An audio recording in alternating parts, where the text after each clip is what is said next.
Let's go on to our location report on the making of another film from the prolific Steven Spielberg organisation, Young Sherlock Holmes and the Pyramid of Fear. Spielberg didn't direct this one, he merely acted as co-executive producer and gets a screen credit that says Steven Spielberg presents. Anyway, it's a sort of prequel to Arthur Conan Doyle's stories of Holmes and Watson, since it introduces these characters when they're both at school, long before Conan Doyle had even met them. And it tells of the adventures they share and the mysterious crime they solve. Background action. You can run errands for me, work as my assistant. I might get caught, and that would mean trouble. You would let trouble ruin an opportunity for adventure. Production design is a very important part of this film. The film just comes alive because of it. You're literally transported back to Victorian England. Having read the script, spoken to the director about his thoughts, then reach a point of when the thing is materialized in my mind, when the conception is sort of reached a point, I try and put something on paper. Often it takes 3, 4, or 5 sketches to arrive at that point. Then I make a model, which then becomes a full-scale set built on a soundstage.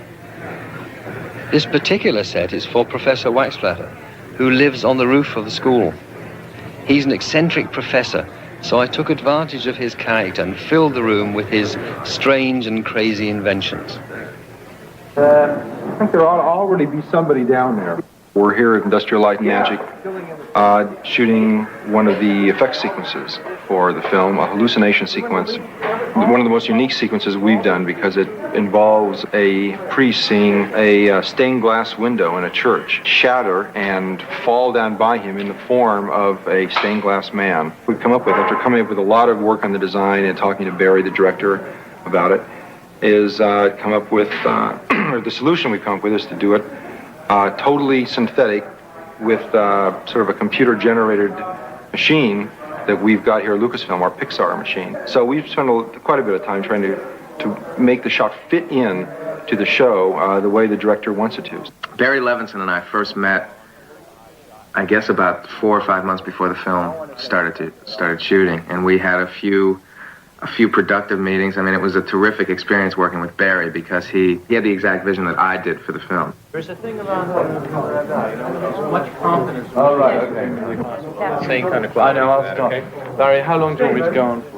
The idea of taking the Sherlock Holmes character and moving him into a Victorian age as opposed to the Edwardian age. So you were able to use more of a Dickensian kind of background to it. We can use characters that are being a little more colorful than the characters that might come out of the Edwardian period. Speed. 473, take 1. A, B, and C, camera.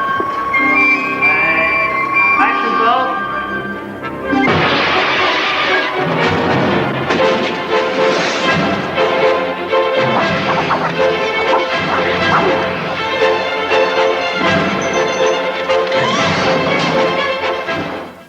Now, like Jagged Edge, Young Sherlock Holmes opens here on March the 14th, just in time, presumably, for the school holidays. Thank you, Bazza. Well, let's welcome everyone while I play the long intro to this film. If I have it set to the correct device, it's the Bush TV. Bush. Right, we're off. So we'll say hello, everyone who's here. I saw Josh was here. Slipknot fan is here. Josh hasn't seen this. Great film, so Slipknot fan this is. Stacey's here. Hello. Ian's here, and he loves this film. Exactly. He's correct, of course. Correctamundo. Let me just check something out here. Right. Movie fans here. Yes, definitely watch this. It does include the very first CGI character in film by Pixar. There's a few names at the end of this. When we get to the credits that you'll recognize. And evening, Kenneth. And welcome everyone. Now to go. I think it's the other way around, as you see if I take that picture off a second. Get off. It's Young Sherlock Holmes and the Pyramid of Fear in the UK, because I have the VHS. And then everywhere else in the world, I believe it is just Young Sherlock Holmes. Oh, that's nosed it. Right. So, yes. Barry Levinson directed. Was it he of Rain Man fame, among others? I have tried to get in touch with him, but no success. Same with the cast. Nicholas Rowe couldn't get fined. Alex Cox. No, it's not Alex Cox. It's the other Cox. Whatever his name is Brian Cox's son, is Watson. That's it.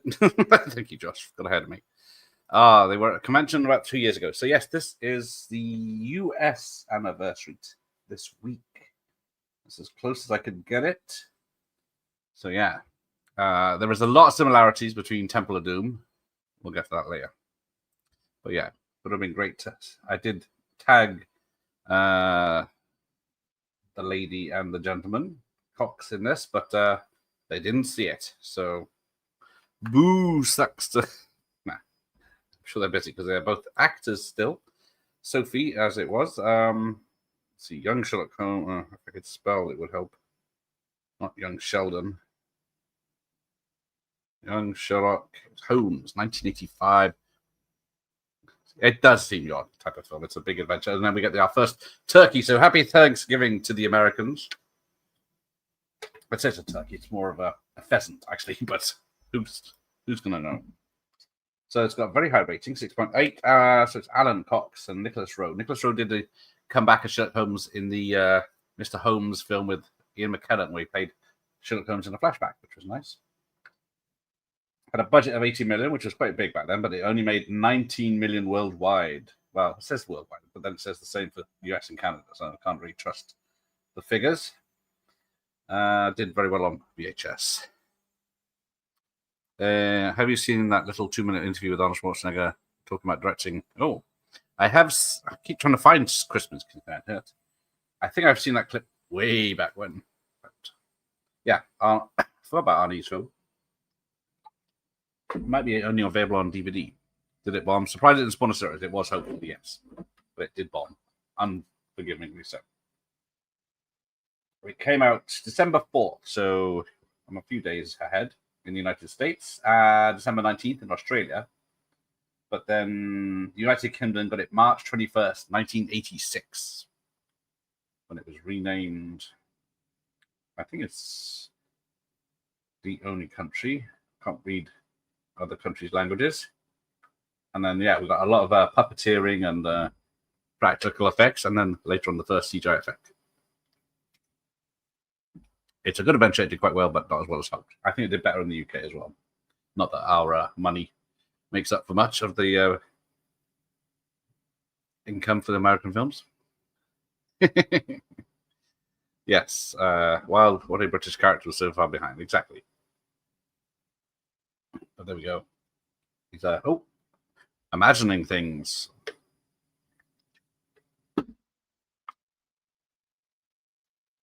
But yeah, now it's the the hat hanger's turn to be animated.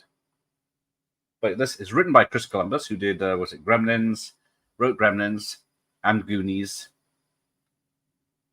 So he was on Spielberg's radar. He directed Rent last night, Box Office America. Did Home Alone and a lot of other stuff.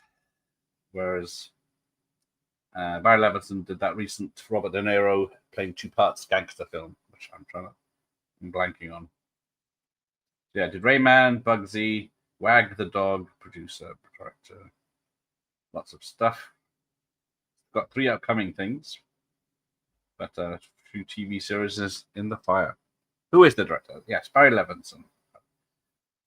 I'm trying to get the list of stuff he directed, but most famously, probably The Alto Nights was his recent one.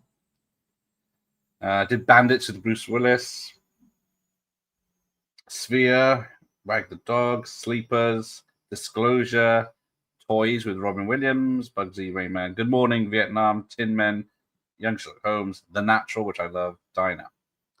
But there you go. Hated those delayed UK releases. No wonder pirate videos were all over the place. That is true. So there we go. Senor Spielbergo, Young Sherlock Holmes, as it's called on the TV there. Was Pants. Unfortunately, yes.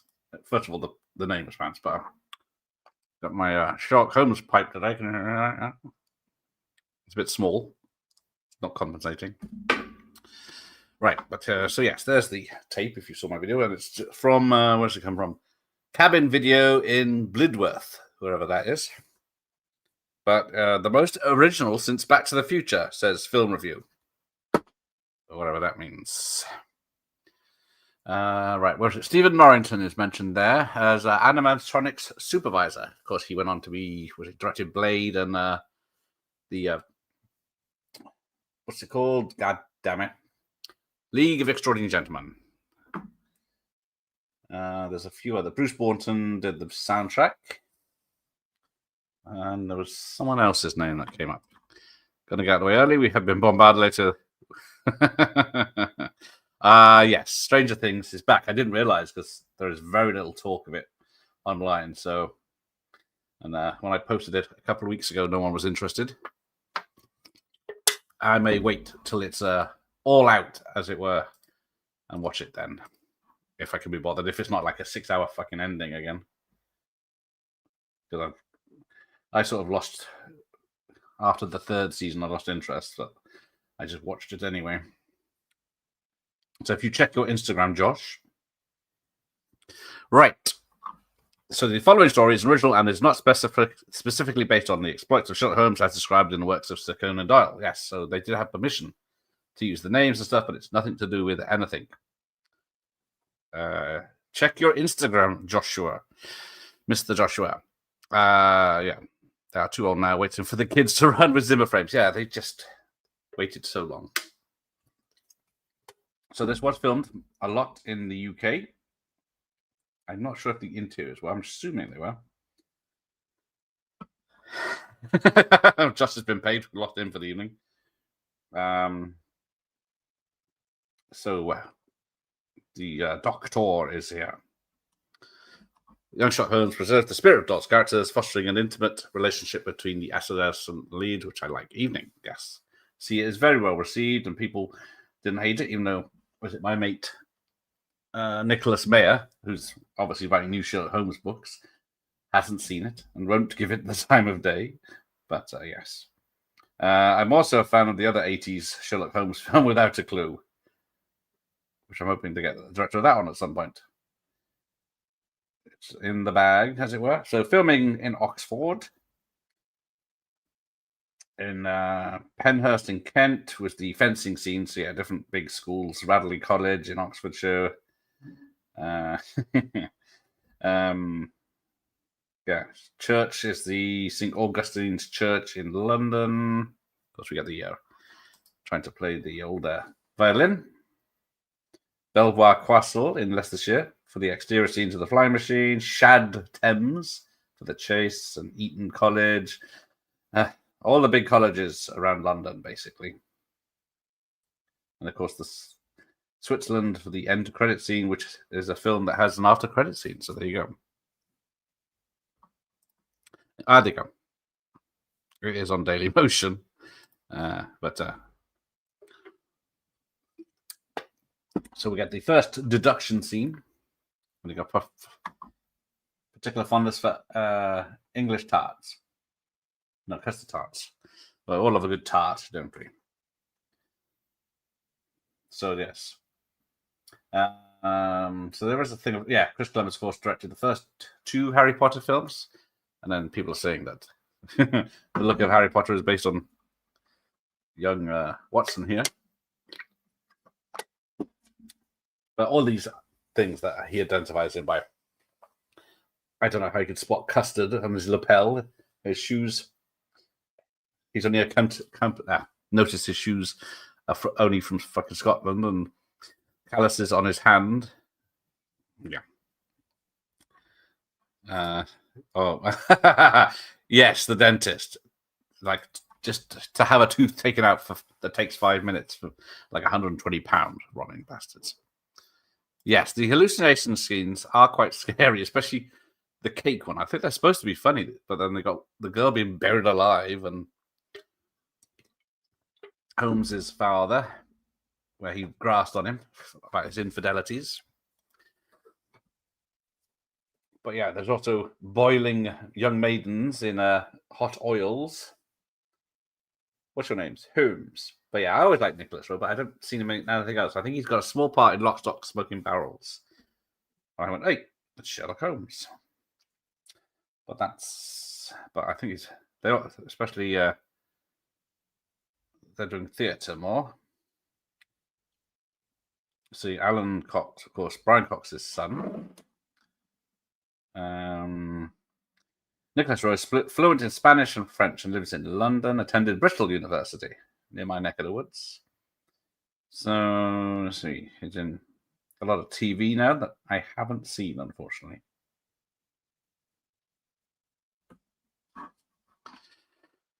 Oh, let's put that on so I can see more like 800 squid. Jesus Christ. It's great to see O'Neill Stock in this film, but I can't remember if this was Stock's last or full appearances. Rupert Waxflatter. That's the name, isn't it? But yeah, this doctor is not much cop. And then, oh God, a girl on campus. But who was it? Stock. We got Freddie Jones, you got Nigel Stock. Nigel Stock died in 86 after this came out. He was only 66. Of course, he's in The Great Escape. This was a lot of TV shows afterwards. Yeah, this was his last film. A lot of TV work. He's in Yellowbeard and stuff like that. Brilliant introduction, Watson. I like the young Sherlock Holmes reference in The Simpsons when Homer is using cleaning products and unventilated air and a vapor makes him hallucinate. That's Doctor attacking him. That's a good point. I forgot about that. Don't mix your cleaning chemicals. There you go. Come back, Cannonball. All is forgiven. David's not a fan of this, obviously. Welcome. Yellowbeard, I need to visit. I do as well. I don't remember liking it the one time I watched it. So yeah, we've got the posh bully boy, rival to Holmes with blonde hair that's also like Malfoy in Harry Potter. And then you've got the three leads. So yes, the dim-witted Watson's supposed to be the ginger kid, and then you got the swotty girl here as well. So yes, a lot of bases for Harry Potter could be spotted, but probably aren't that close. So showing that his timepiece is a fraud.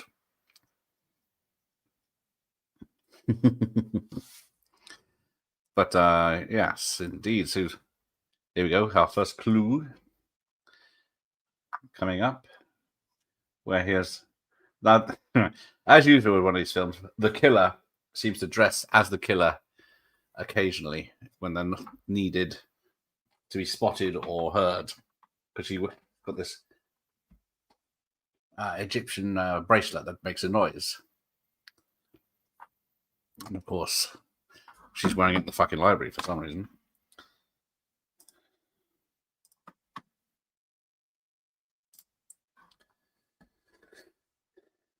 But pop up on my TV. There we go. Right.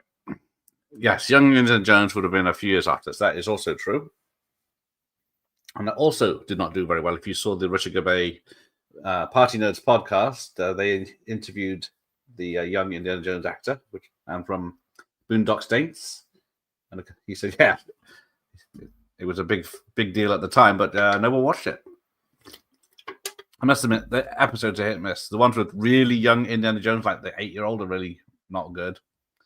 The ones set during the war have a lot of action in, which are great, but then after the war, it's a bit of a dull thing. Oh yes, Michael Hordern, narration of this. He has a brilliant voice, playing the older Watson. I'm trying to think, what was he in? I'm trying to think of the children's program he narrated. Was it Paddington? Oh, there you go. Now, I tried watching this yesterday to see if I could see the wires on this thing, but you can just about sometimes, but they keep it quite, yeah. It's only certain frames you can see it.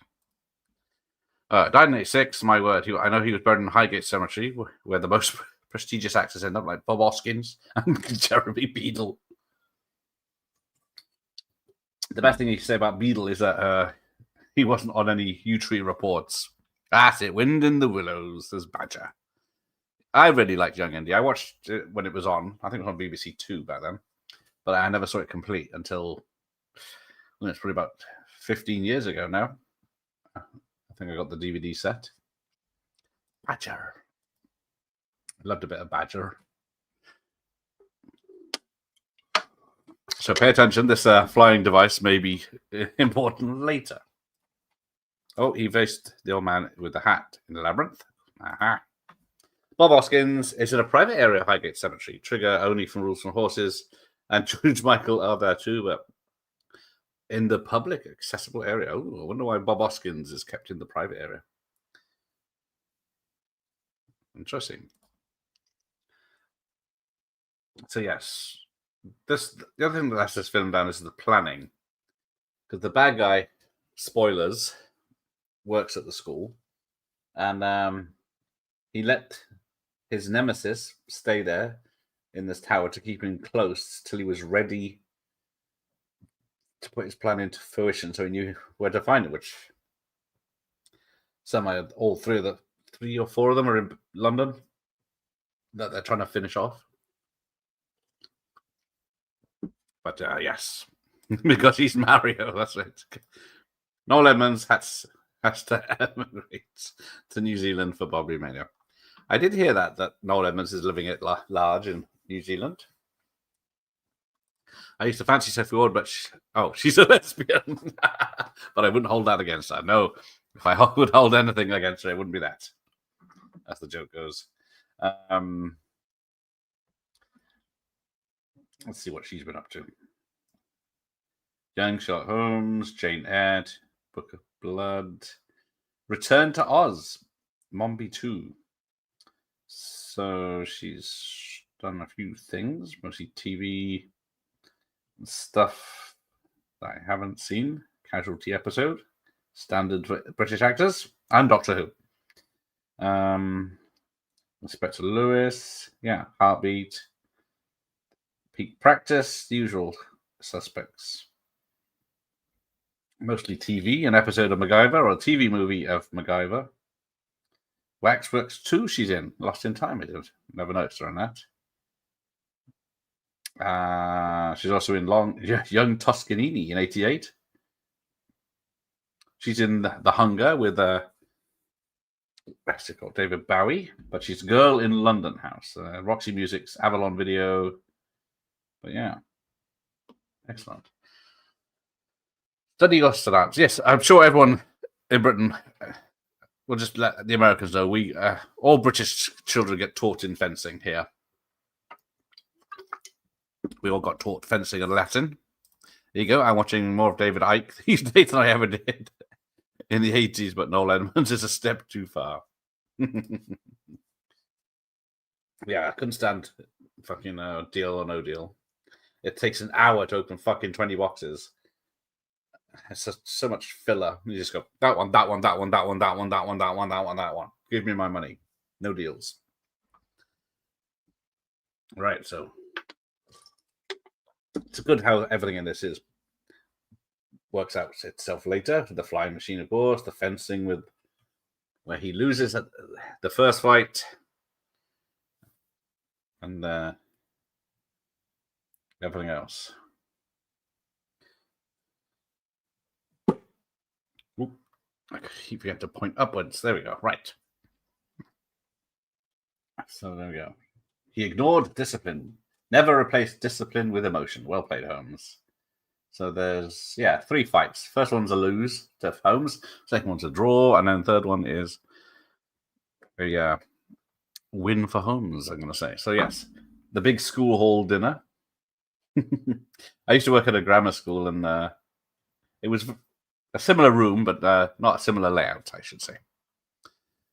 And there's a scene in Young Sherlock Holmes that takes place in a mocked-up Highgate Cemetery. It looks quite effective and eerie. Just be careful with chocolate eclairs. I do love a good eclair, even the sweet kind. Watching a lot in bed with my dinner. A lot of in bed with my dinner on YouTube. The Late Night Bob Mills Show. Don't know that. We need to see movies soon. Have never seen it before. Oh, there you go. Yes. If you're talking about this film. Nobody asked you. Sorry. And then Holmes, he said a bit of sadness. what do you want to do what do you want to be when you grow up? And he says, I never want to be alone. And of course, he's looking at the girl outside.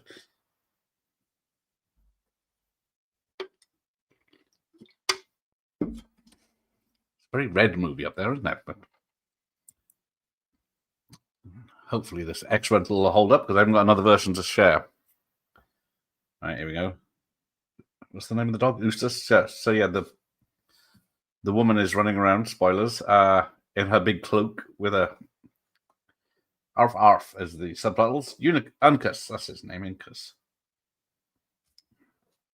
So yes, she's in her big cloak for some reason.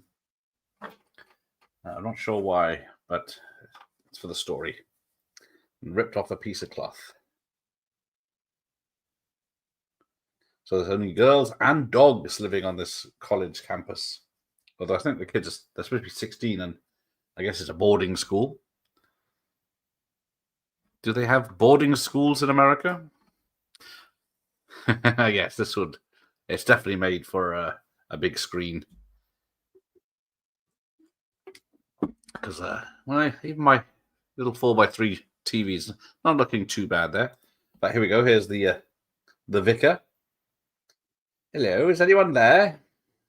And then, yeah, this is the first CGI scene. It still holds up. Yeah, surely Prince Charles will be all over it.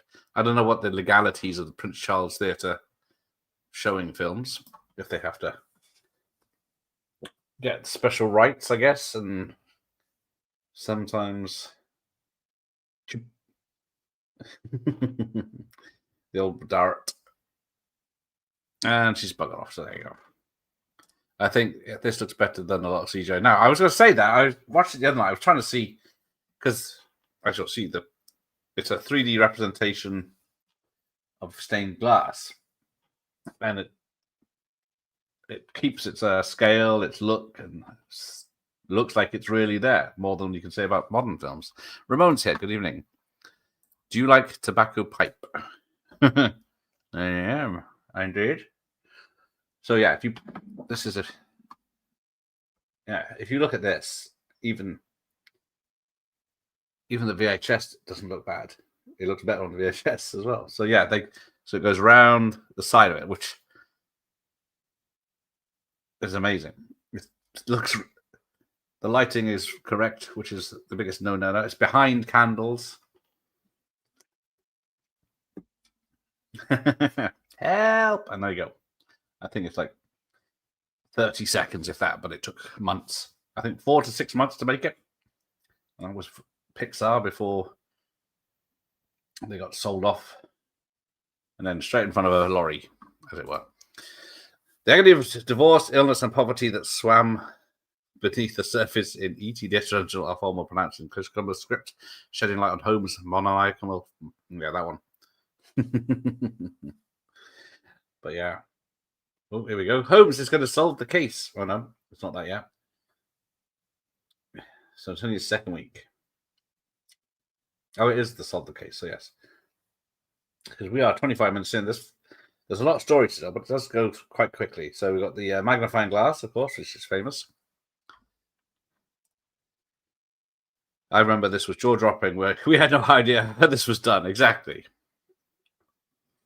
Because the partridge earlier, whatever it was, pheasant coming to life, and the candles shooting fire, pretty good. But yeah. Hello, Ramon. Yes. Mars Teller for Leisure Suit Larry. Well, no, I don't see that ever happening. Best movie of this year. Ooh, it's a slim pickings, but I will be having a top 10 financially of this year on January 1st. But I couldn't. Oh, my best film of the year is F1. Right, so he's got an hour to solve the case. I don't know.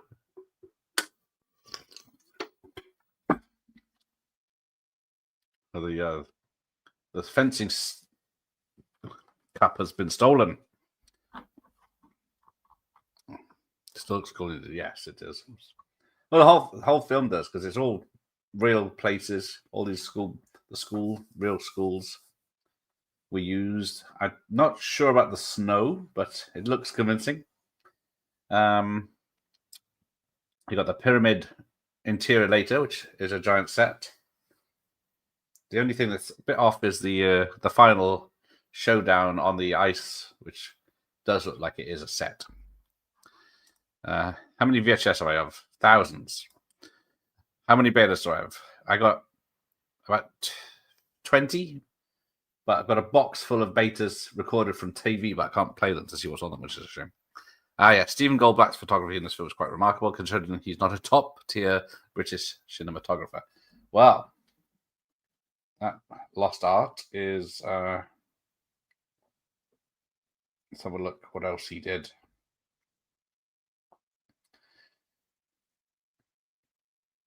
The game is afoot, as I forgot to mention. So, who's in this? So, yes, Henry Winkler, the Fonz, is actually a producer on this. Frank Marshall, Kathleen Kennedy, Spielberg, because it's under the Amberlin thing. Stephen Goldblatt is... He did Batman Forever, so... Outland with Sean Connery. Lethal Weapon. I should highlight more cinematographers, but he also did Rent, of course, which makes sense. Batman and Robin, Striptease, The Pelican Brief, Consenting Adults, Finster Tides, For the Boys, Joe vs. Volcano, Lethal Weapon 2. Lionel Richie's Say You, Say Me. So this is... Oh, no, The Hunger is his first. No, I tell a lie. I was not scrolling enough. Yeah. Done quite a good selection of films. So Holmes has solved the case. Top movies this year, that's hard. Most of them are shite. That is also true. From 85, I could list 25 easily, yes. I think even the top 10, which... I'll do worldwide, so that might make a difference. So my list, I'm doing America only later, on January 1st, so 85.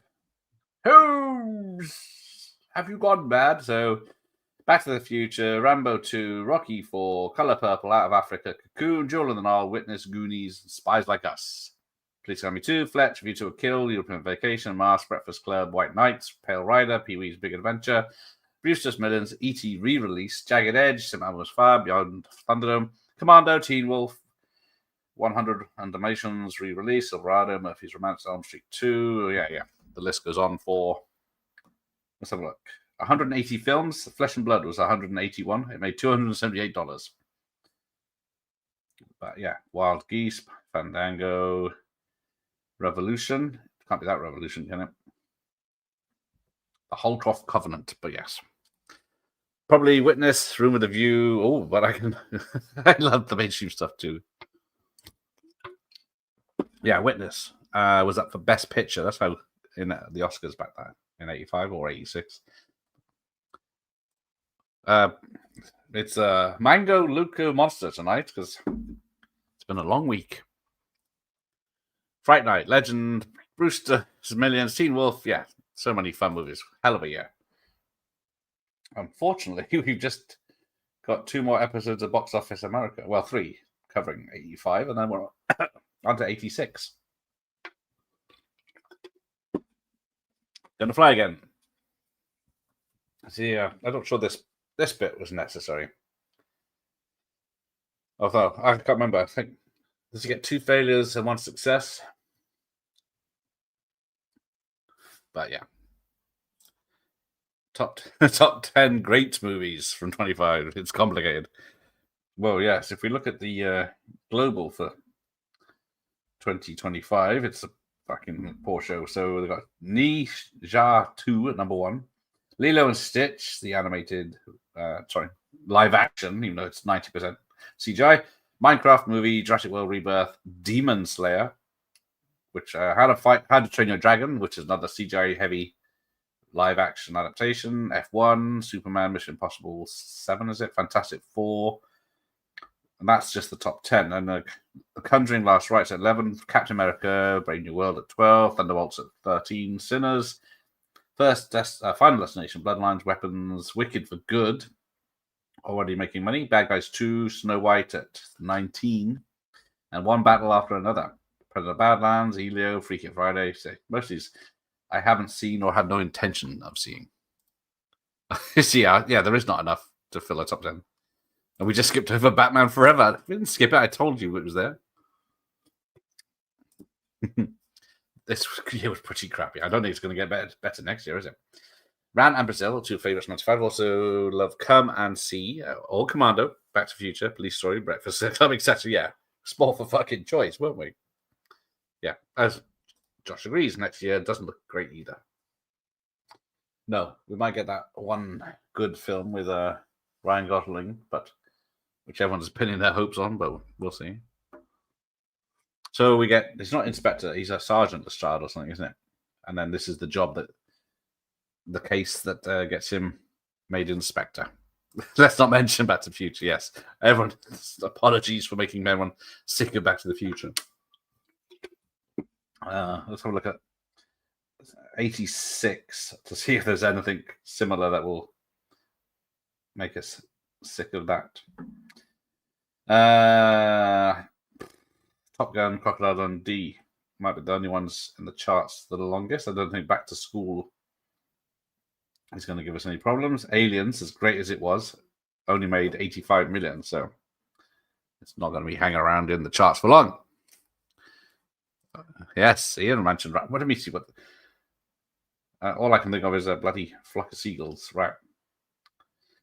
And I ran so far away. So we've got Invasion USA, 11 Die, and LA, Death Wish 3, Clue, Remo, Return of the Dead, Follow That Bird, of course, right? Real Genius, Silver Bullet, Enemy Mine, Life Force, Crush Groove, that everyone remembers, Mission Action 2. Right, where's this ran? Brazil, Once Bitten, Stick, Daryl, Runaway Train, He-Man, and Red Sonja, Jim Carter, Avenging Angel, Gremlins re-release, Godzilla, My Science Project. Ah, there's Ran. Unfortunately, you're Ran. Oh, it's Medieval Japan. I think Ramon mentioned this before. I still need to get on this, don't I? Medieval Japan, an elderly warlord retires, handing over his empire to his 2 sons. However, he vastly underrates how the newfound power will corrupt them and turn on each other and him. So yeah, there you go. Explains why I only made it to 124 between A Heavenly Kid and Turk 182, with the Sting's the Bride coming up the rear, as it were. I read an article that said Hollywood is going to ditch cinema and make films as video game tie-ins in the future. Well, hopefully independent film will take over then. Hollywood can die on its ass. Lilo and Stitch and, well, everything I mentioned earlier, Lilo and Stitch, the Marvel films all look like they're cutscenes from video games anyway. Fun movies from 85, my personal top 3, Commando, Back to the Future, American Ninja. See, Kenneth can name 3 straight off the top of his head.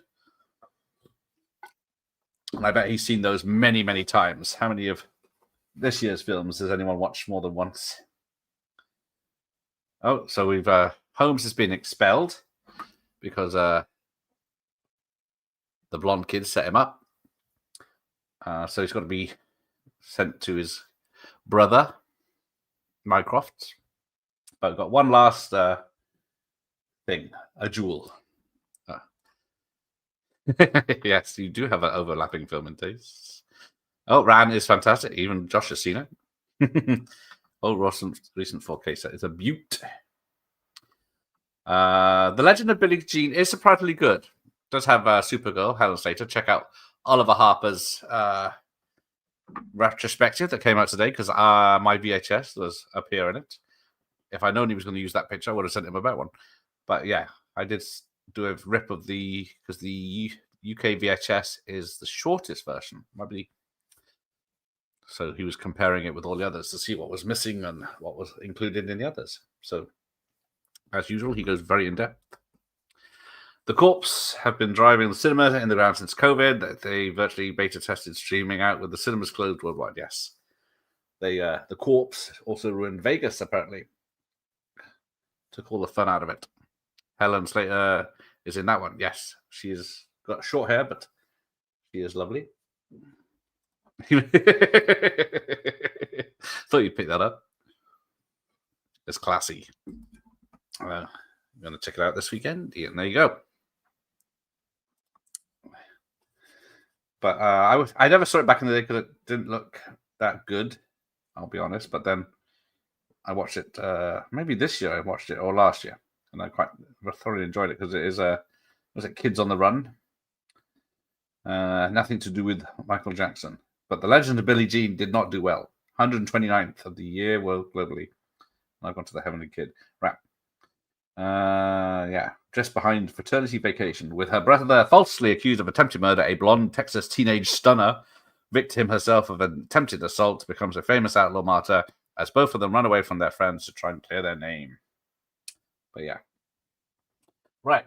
Let's get the movies on video cassette review of this film. Because everyone really enjoys that bit. I think we found a film they like, yeah? Might get my Halliwells down. Right. Young Ladies, Young Widow. Oop, one too far. Young Lovers. Let's get some light on the subject. The Young Ones. Right. Young Scarface. Young Sherlock Holmes is getting 2.5 stars. That's not bad for this book.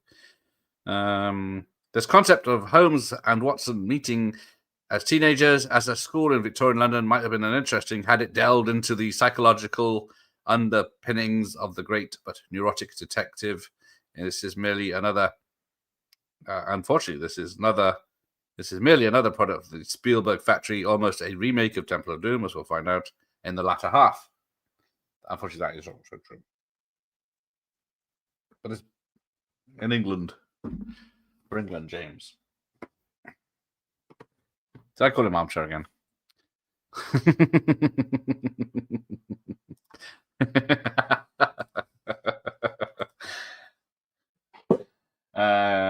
You have to gift to recognize bad movies and skip them, like Rocky IV. Fighting words. It's Rocky IV's, as this is, 40th anniversary this month. So check out Backtrack Cinema's retrospective on that. Armchairs are incredibly comfortable and welcome, though. To be fair, that is true. So yeah, this has got this Harryhausen's effects here. The flying, what are they, gargoyles or dragons or whatever they are. Monsters. If Netflix gets Warner Brothers, you can bet your bottom dollar they will end physical media and focus on streaming. Yeah, assholes. Like I said, this made more money on rentals than it ever did in the cinema. And on HBO, as the Americans saw it then. But yeah, now we get streaming where they hope people don't cancel their streaming, and that's their only income. They could make the best film in the world, but it still wouldn't make money. Because everyone's probably not going to join, has already joined streaming, that's going to watch it. Oh, stabs himself.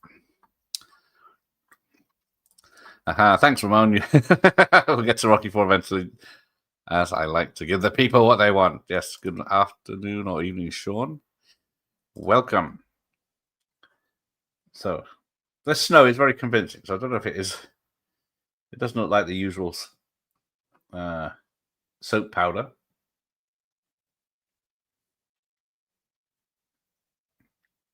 Oh, there you go. So, she's still dressed in an Egyptian garb. Oh, watch the 4 first episodes of Things. Like it so far. So there you go. People are worried it's going to be a Game of Thrones finale. Oh. But they have aged so much. Yeah, if you go from season 1 to this one, I guess. Has it been 10 years? Have Warner Brothers put out good collector's edition with lots of extras on Blu-ray or 4K? My memory of Warner Brothers in the DVD area was bare bones cardboard cheap discs. Yes, that's it. There's Jeff. Hello, Jeff. So what? I think Jeff's still got some Bronson to go, hasn't he? I think is it Sunday night? Monday. Nope. Sunday. Jeff is live again. What film is it this time, Jeff? Yeah, it's been years since 3 years. Has it? I thought it was like 2 or 1 at the most. Yes, has Jeff seen this? Have you seen Young Sherlock Holmes and the Pyramid of Fear? No, he has not. So I posted earlier about all the shows that started and ended since Stranger started. It's outrageous. Yeah. No, here's a cemetery, but it's not this. I don't know if it's the same one. It seems to be the back of the school, so I guess not. Chris Columbus did not direct this. He wrote this, and Rain Man's Barry Levinson directed it. Yeah, I want to add to this, Jeff. See, recommendation by Ian in reverse here. Look at this. It's Kinjiti, Forbidden Subjects on Saturday. Yes, there you go. Yeah, Dr. Impossible News, of course. It's Barry Levinson. So I did email, well, I emailed his publicist or whatever it was, just to see, but no joy. I tried to get him, I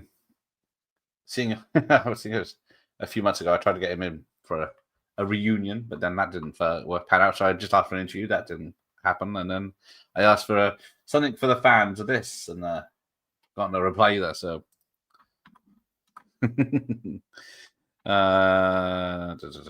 Don't think I've seen any Sherlock Holmes. Oh dear.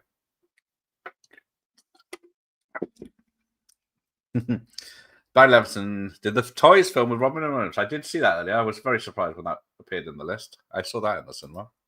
Oh, see, seen the Roger Moore TV film. Is it Patrick McNee? Was he Watson in that one? Too highbrow. I did go through I got a pile of Rathbone Sherlock Holmes upstairs. I'm not fussed about Sherlock Holmes, but this is one of the more Indiana Jones films. Yeah, this is more Indiana Jones, definitely. I truly like this Sherlock Holmes movie, but I don't like it as much as 1985's Goonies, for example. Well, it's funny you should say that. It was just going to be one of the next tapes I'm showing off, so I was just ripping the opening of this one. Yeah, good old big box. So you get the best of both worlds. You got that poster on the front, and you got the other poster on the back.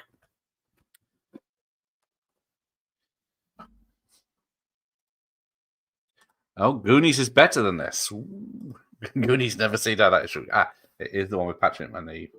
It is good when those two get together.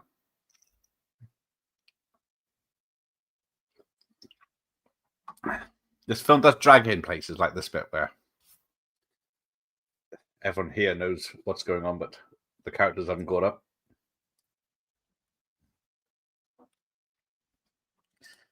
I think Moore got him the job in View to a Kill too, perhaps. Yes, I think they were mates, weren't they? Yeah. Great mates. It's weird the stuff Patrick McNee turns up. Isn't he in the first Howling film? And then in Waxwork 1, the film. And of course, he's in the Avengers Sean Connery film as well, even though he's invisible. But of course, yes, View to a Kill coming up this Christmas Day. And I'll just double check. I've still got my message from John Glenn here to read out when we do that one. Warner never reused that art on the post set for DVD or Blu-ray. No, I think, yeah, you're right. I think my DVD is.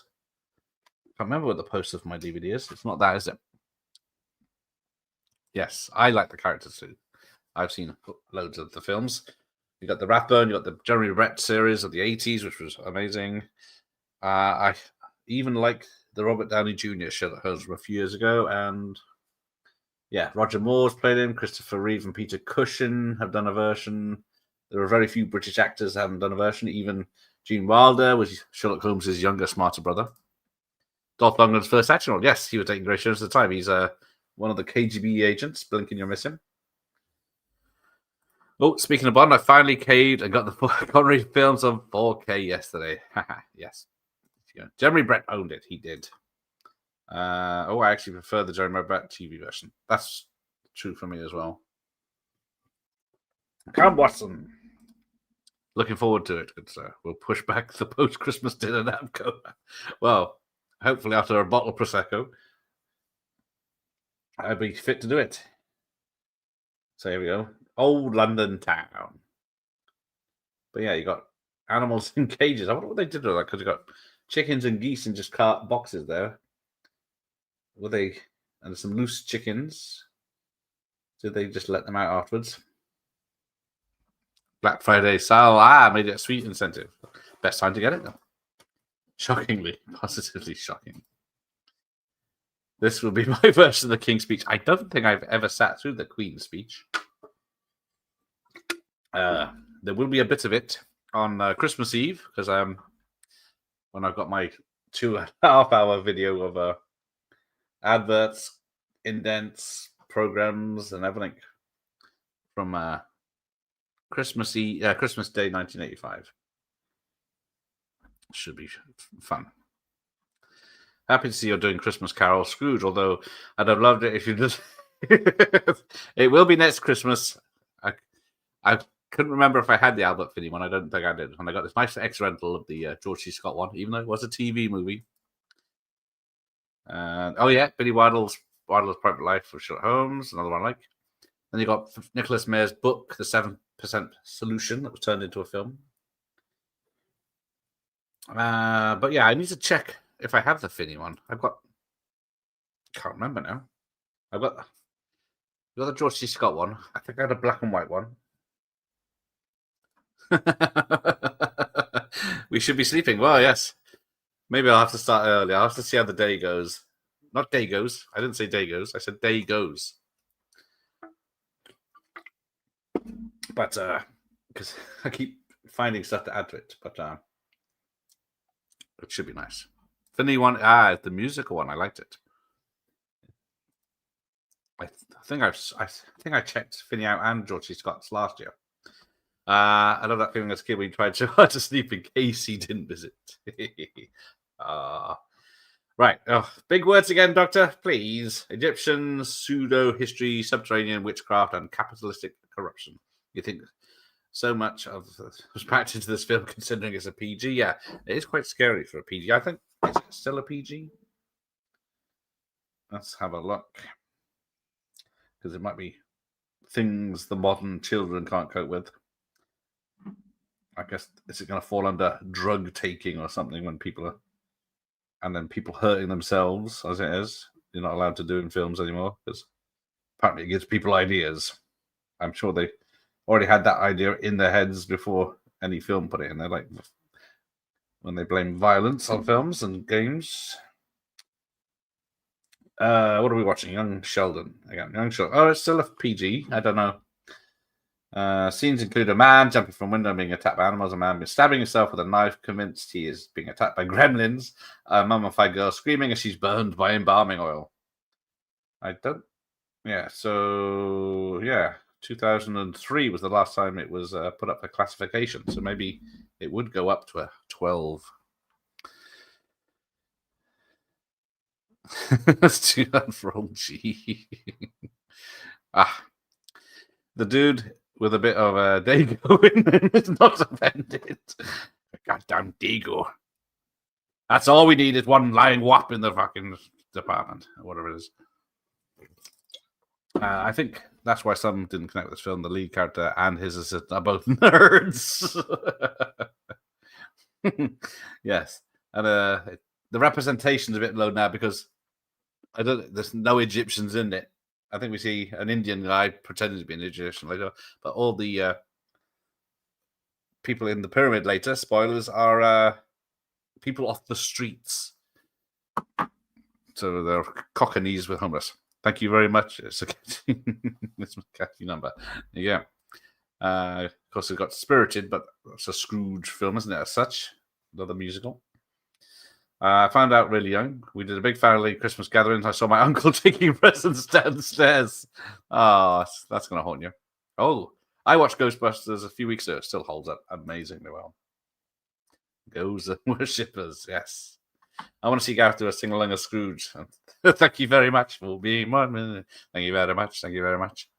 Go, blimey, governor. Sing-along of Scrooge. Yes, that's tragic. It's going to be some cockroach. No. So do I. I always want to watch The Untouchables. Well, yes, didn't mind. Just wanted the presents. There we go. Well done. So, Holmes fancies a woman. But there's a thing about his cut on his face doesn't heal. Which is a clue to that Rafe, because Rafe used his hypnotizing ring in the fight by accident. But I don't know how that's got to do with his face not healing. I found it. I want this. I want one of these signs set up with beakers and Bunsen burners and pipes and things are dripping down and then spiraling into the stuff. Just like a beaker. Josh destroys a step away from Phoebe Cates' chimney Santa storing gremlins. I think they wanted to cut that scene. Of course, Gremlins is coming up in a couple of weeks, isn't it? Bloody December this weekend, isn't it? Or Monday. Right, so yes.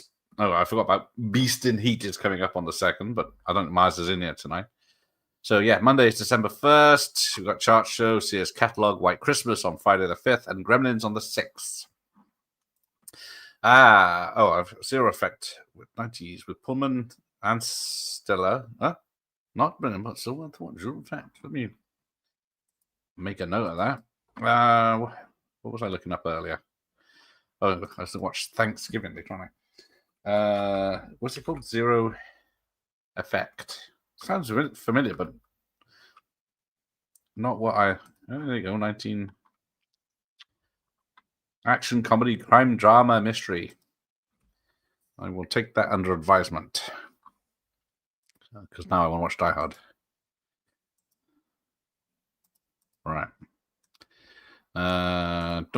Done. Right. Let's have a look. Oh yeah, look at that. Jake Kasdan. Private investigator with assistance of impossible crimes and puzzles. Sounds good. Thank you, Ramon.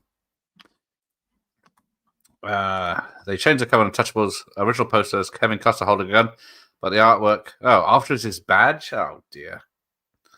Oh, here's a question. Who premiered this film on TV in Britain? I'm going to... Oh, that's a good one. I think it was ITV. Although it could be BBC. Shit. I can't remember. I think I had the VHS rental back in the day, so I was more likely to have the VHS than rent it. Watch on TV, but memory serves, it was ITV. But Mr. Joshua in Lethal Weapon hated the 50 screws and shot the TV. Exactly. No Muppets Christmas Carol this year, no. I am out of time for everything this year. So we've got Carry On Christmas. I got 2 Carry On films. Well, Carry On Dick and then Carry On the Christmas TV show. We've got Name That Tune Christmas Special. We got Christmas Carol. We got The Knees Up on Beautiful Kill. Empire Strikes Back TV version on Boxing Day. You got Armed and Dangerous coming up. Sports Illustrated. Top of the Pops. Basil the Great Master Detective. So you got more Sherlock Holmes inspired stuff coming up. I respect the 50 Scrooge.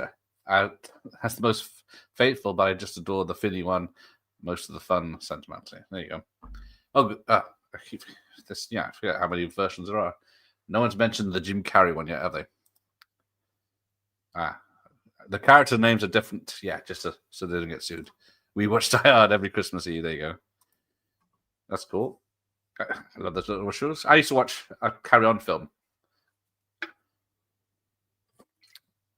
I think it's one of the childhood memories of there was the late night on BBC One. There was a Carry On. What was it? Carry On Henry. Great, we're going to Die Hard now. I watched Lethal Weapon and Die Hard every Christmas Eve. Oh, nice. Lethal Weapon, yeah. No rest for the G-Man over Christmas, no. Otherwise, it's spend time with the family, isn't it? So here we go. This is very much it. Temple of Doom. The two men and a girl watching the foreigners doing their killing of innocent people. Johnny Depp playing Scrooge next, is he? Oh, bloody hell. Can't blame him. But come back. I'd rather him play that than Pirates again. My traditions are Scrooge, Finny, Scrooge, and the one with the old ghost story for Christmas BBC films. Excellent. Did you ever see old Roger Moore or Sherlock Holmes in York, Gareth? Didn't you send me that one? I did watch it, but I had seen it before. But yeah. But I do enjoy Roger Moore. Oh, so yeah. Here's the poor girl, still alive. She's hypnotized. That's going to be charboiled. This is the first CGI character, yes. And then this was, 85? Was the Abyss was 89? I don't know if there was anything in between. I'm trying to think. The stained glass night. It still holds up. It still looks amazing. How they did it, I don't know, because I think they said in the making of, it was like the computers they were using with Amigas and stuff like that. But Pixar did it. Now this bit always reminds me of bloody Dragnet from Orange County. Here we go. Willow was the first to use the morphing. That's it. That was it 88? So yes, on this teacher salary, I'm guessing he can afford all this ancient Egyptian. Well, he built a pyramid underground and all these costumes and ornate stuff. That's a nice looking set, at least. It's all real. I think that's what films like Wicked, they are real sets, but then anything higher than one floor is CGI'd in later. Oh, right. Splashed out. She's screaming. It's a bit late now. Stop it. She's alive. She's not anymore. I also like watching Joan Collins kill Santa in Tales of the Crypt at bedtime on Christmas Eve. It's a vibe. Yeah. Before, what is it? Tales of the Crypt 90s with, damn, what's the woman? She's in Lethal Weapon, Action Jackson, Monster Squad, isn't she? The mum and everything. I haven't seen Willow for a while. I need to rewatch that. I didn't like it the last time I watched it. But I did see it. So, they've been thorned. Willow was great. I have also on my VHS of that one when I was a kid. Nice. I got it on two retails, one budget release and one the main release. Nice indeed. Christmas Story and Scrooge are the ones I've watched the last couple of years, and another one. It happened on Fifth Avenue. Don't know that one. Don't have that. Oh, you go. The London Cemetery, of course. I don't know if there's a real London cemetery. But let's have a look. Is it one of those? Yeah, they just run the same piece of set, just they're zoomed in a bit. Yeah, and then keep zooming in each time for this bit. But yeah, bit of mist in the background, just like the N64 with its fogging. If you couldn't see too far, they just put some fog in. Like, was that Turok and Star Wars games? Still time for Jingle All the Way. Just rewatched the old one. Had the director on and everything. I doubt he'll do it again. I say I got my friend Josh wants us to redo our Watch Party Jingle All the Way. Although there's still time for Jingle All the Way 2 I could do with Larry the Cable Guy. Get her done. I think I've seen that twice at least. Don't know why. Oh, here we go. So yeah, her nightmare is probably the worst, where she falls down backwards and then is forever falling into a grave. And then was it her uncle's filling it in? Put the cookie down now. Great, we're going on to Arnie quotes now. Yeah, so this is like raiders with like skeletons attacking the poor woman. And Uncle, don't. And chucking leaves on her. But yeah, she has the worst nightmare. Watson gets attacked by cakes, and then Holmes just sees his the family life he ruined.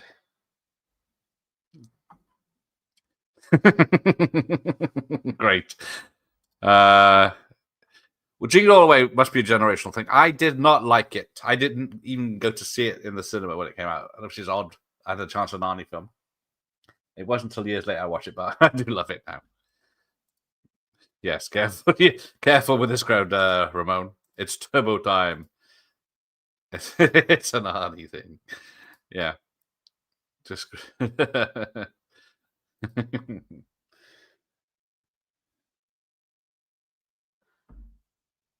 Lloyd's comedy gold. Where is it? Hang on. I might drop it on me, but that'll be done. I gotta show off.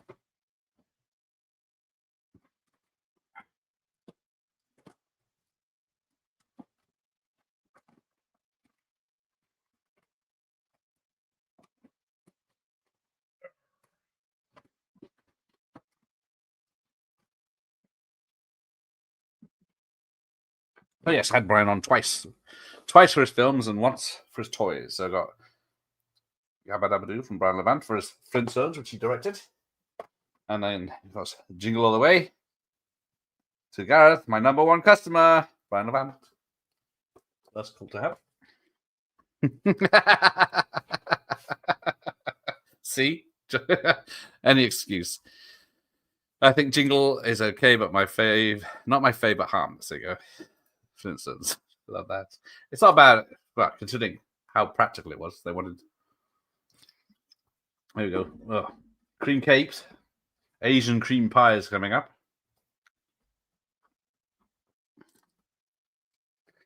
But yeah, unfortunately, I had 2 copies of Flintstones on VHS, and when we did the watch party, when I did the watch party with them, neither worked. But he wasn't watching anyway, so we just had a chat. 6 degrees, Gareth. Everyone in Hollywood is connected to you. Wow. What else can I get? Got so many now. And the good news, everyone.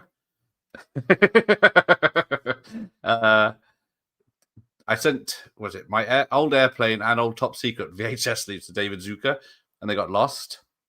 I sent those in June, so then I had to resend it. I sent a X-Rental big box sleeve of Naked Gun tracked, and I was expecting that back, but so then turns out to this week they found the 2 original ones, but the one that was tracked, that said it was delivered, they haven't found. So at some point I might get those back. Oh, Deck the Halls is another one on Jingle Away level. I can watch those, but they aren't very good. Yeah, Deck the Halls is quite terrible. It makes no sense. But the funniest thing is, I think I think Brian Levant's Jewish, and then I think Danny DeVito's Jewish. I think Matthew Broderick's not. Might be Jewish as well, or something. But yeah, they're all in Christmas films, which, although are nothing to do with the religious side of Christmas. And I think with John Goodman is good. That is also true. He's lost a lot of weight, hasn't he? I didn't recognize him the other day when someone was interviewing him on the street. Oh, Deck the Horse is fine too. There you go. Filthy Beast. Do not look at my search history. I have never worked in the film industry, which is shocking. I haven't even worked in a video shop, which is terrible. I just went to the cinema a lot and a video shop a lot. But yeah, I did try to be an extra back in the day. Let's see, that would have been early 2000s maybe, but didn't get anything. Plus, I was working anyway, so I couldn't do much. But yeah, I always wanted to go to, I think I sent job CVs to Pinewood Studios back in the 90s and stuff like that, but because that would be the place to go. Of course, National Lampoon's Christmas is fun. There we go. That's the number 1 comedy. That's bloody annoying. Muppets and National Lampoon's Christmas are really good ones. Yes, yay. But I've seen those so many times. I was going to attempt watching Christmas Vacation every day of December, but then I thought I might hate the film after that. Being off yesterday with Old Tooth, we watched a terribly, terribly great Hallmark film. They're all terribly great. Home Alone and Die Hard are two of the to go to on Christmas Eve and Christmas Day. Yes, I think we'll be watching probably Home Alone or Elf. Wife likes Arthur Christmas, but I've seen it so many times I'm sick of it. And then what's the other one?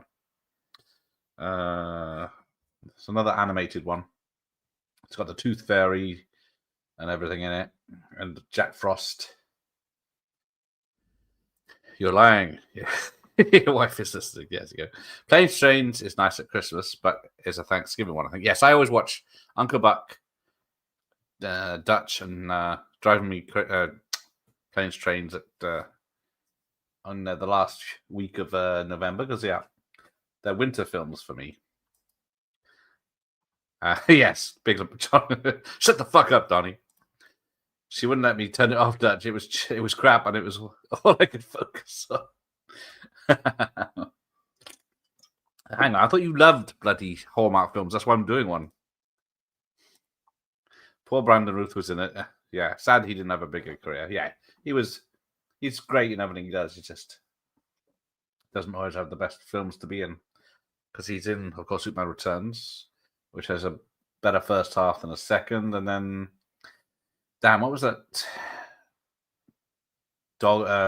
character dog name? He was in some sort of PG horror. Rise of the Guardians was the other one. Yes, that's it. Klaus is bloody good too. Klaus. I did watch The Little Drummer Girl earlier that has Klaus Kinski in it, being mostly normal, which was odd. Daddy, you're out of your element. Hey, well, hello there. Gareth has decided you to kill this Christmas movie, and I couldn't be happier. Exactly. Hang on. Let me show off some more. This is going to fall down somewhere. Ah, where's it gone? Ah, there it is. Thought I lost it then. But I lost you, boy. But yeah, there you go. My View to a Kill. We've been watching this version, signed by John Glenn, with also a special Christmas message from John Glenn as well. Keep that out for now. I rewatched Plane Trains last week. Still top 1200 material, so that's praise from Caesar right there. Right, there we go. So I think we found out. Oh no, we don't know he's the bad guy yet. We're just over an hour in. And then everyone's being expelled. Oh, Santa Claus the movie is nice too. Definitely more of an early afternoon film, though. One to watch while wrapping gifts last minute. Oh, that is a good point. So that will be featured in the next Box Office America. That's behind the scenes. And we got some... It's in the charts for 1985 as well, which is no surprise. Oh, Klaus on the old Netflix. Highly recommended. Okay. Klaus Kinski is a very calm person. Exactly. I was as shocked as everyone. I'm surprised you never did a Guy Ritchie season yet. Well, I've done Snatch, which is my favorite, but then what else is there? Aladdin. I don't mind the King Arthur film he did, but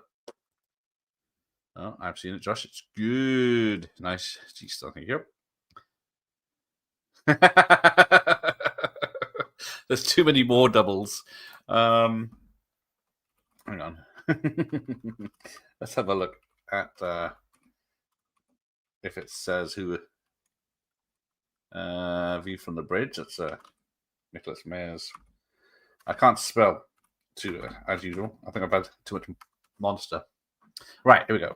Let's have a look at the stunt people in A View to a Kill. 6.3 on IMDb. See, they know quality. It's all those 10-star reviews I put in. Right. Let's see who. I don't know if it's not. I've had Greg Powell on, but I think it's Nosher and who are his uncles. And John Glenn is in it as confused fisherman, so we'll have to keep an eye out for him. But I think it's in the same scene as allegedly Maud Adams is in. Michael G. Wilson, of course. Right. John Barry, Peter Lamont. There's a lot of people worked on this film. Right. Stunts. Here we go. Stunt double Roger, Pat Banter, uncredited. Roger Moore. Stunt double at Golden Gate, Martin Grace. Stunt double driver, Michel Julien, part of the Remy Julien stunt team. So yeah, Michel Julien was stunt driver Moore. Remy was stunt driver Moore. And Jean-Claude Lagans was stunt driver Roger Moore. parachute stunt was B.J. Worth, who got into trouble.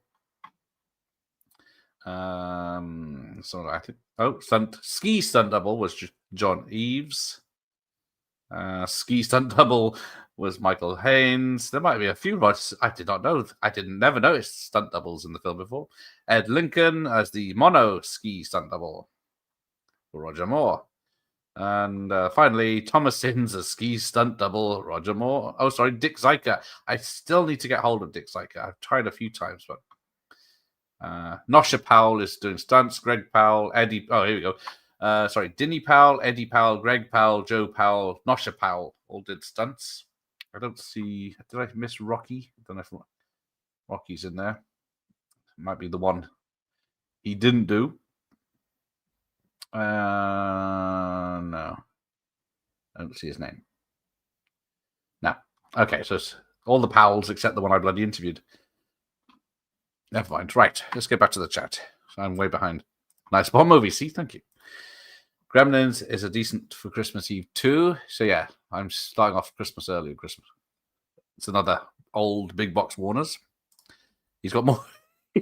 I do. Says the man that. How many videos of you meeting Cynthia Rothrock? Though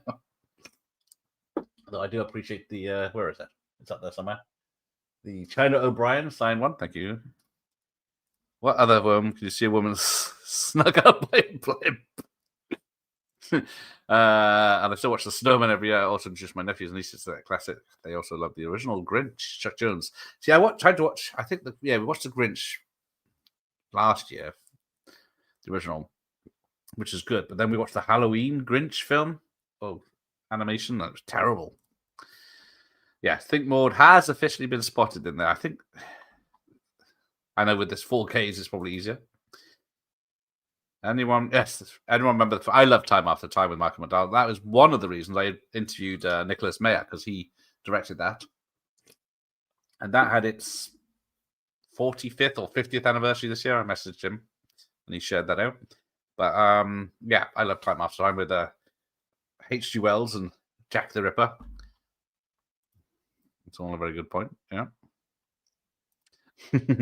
It's not Christmas without an Agatha Christie movie with Peter Ustinov in Evil Under the Sun. Will be on somewhere. I love it. Yeah, I don't have Evil Under the Sun. I got Murder on the Orient Express with Ustinov, but none of the others. I don't like the Snowman. I never liked that style of animation. The Snowman, or I do like the David Bowie intro. My VHS upstairs has got the intro with David Bowie, and The Father Christmas with Mel Smith, and When the Wind Blows, Raymond Briggs, isn't it? That's him. Never noticed. Yeah, right. More did his own stunts. He was more a stuntman than Keanu Reeves. I love James Mason, Maggie Smith, and Evil Under the Sun. There you go. Yeah, I do love the old Ustinov ones. Yeah, big box Warners. Yeah, I haven't got many. I say that I got. What's it? Gremlins over there. Goonies, View to a Kill, Tightrope, License to Kill down here. And a pile upstairs, including The Exorcist, thanks to you. Batman. Had my eye on a VHS for G-Man, but it went, no more from you. That was a sort of hint to like the other side Bond tapes. Okay. The other John Glenn film. I couldn't decide between Octopussy, this, or View to a Kill. I don't think I had the Spider on me, but yeah, whatever big boxes that Glenn did. But I never got to interview him. Check out Really 007 for an interview with him. They were lucky enough to get him before I asked. But yeah, they're doing everyone that's ever been in a Bond film, so they're getting lots of stories. Get you, yes. I saw the Cary Grinch film in the cinema when it was out. I think I did. I do like him in that. A perfect Bond movie to watch this Christmas holiday on Her Majesty's Secret Service. The ending is a bit sad. I think probably. And the wonderful Roddy McDowell. Yes. Nice. I love Time After Time as well. Exactly. I will end up doing that one at some point. But yes, of course. Me and Jeff did have to sit through that one. Was it last year or the year before? Yeah. They always have a great cast. Like Sean Connery's in, was it Murder on the Orient Express? Only a small part. Oh, here we go. He's Ramatab. I have tried to contact Peter Holmes many times since day one of doing this, but no luck yet. But we shall continue. Oh, I see. I never watched Advocat. But I will have to get something in. I usually have a nice Bailey's when I have a bath. Keep me warm and happy. Yes, Peter Holmes is a great director, but he's a trick to get hold of. Yes, Dalton. Oh yeah, it was a License to Kill, View to a Kill, Octopussy, and The Living Daylights. I had the choices of. Thank you. The 7% Solution was not a bad meta script, and I thought Nickel Wood Simpson wasn't as bad as hopes. I could never get into it, but I haven't seen it for a very long time. I said that since I interviewed him, which is a long time now. But yeah, that man is very well, very well above my level. But he still will reply to emails and messages that I send him, so it's very nice of him. If I have a question, what's his name? Cragwitch. Other movies that were all shown on Dutch and German television during Christmas were the Three Sissy movies with Romy Schneider and the Alec Guinness Rob Sher version of Little Lord Fauntleroy. I have heard of Little Lord Fauntleroy, but I've never seen it. Yeah, so Inspector Lestrade's in, and took 4 policemen to stop me from hanging myself. So yes. Sweet. Love me some License to Kill. I think if Franz was here. Ooh, top 5 Bond for me. Yes, I think it's the last John Glenn film, isn't it? And the one that made the least money. And because it was the start of the October releases for Bond films, wasn't it? Because came out in the summer of '89, so it had a lot of competition. We had to sit through Dalton, my favorite one. He is so cool. I wish he'd done a third at least. Christmas is the only time I buy alcohol at home, and I go for a cheesy, nostalgic Croft Original Baileys, etc. Ooh, bit of Croft Original is posh. But yeah, it's a good time to buy it because it's all cheap apart from the budget. Oh, wings come off. So yes, I don't have to replace my. There we go. Sleeves. Don't forget The Great Silence. Ooh, what's that? A Great Snow Film. There you go. All right, let me see what that's about.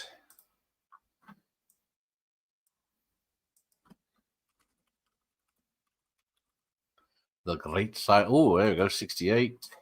Has anyone seen? Damn. The Roger Moore film, was it Fire and Ice? Something Fire and Ice. Damn, I can't remember what it's called. It's from the 90s. A mute gunman helps town people fight a corrupt and tyrannical authorities. Just like some sort of spaghetti-type western. Klaus Kinski's in it, though. Sold.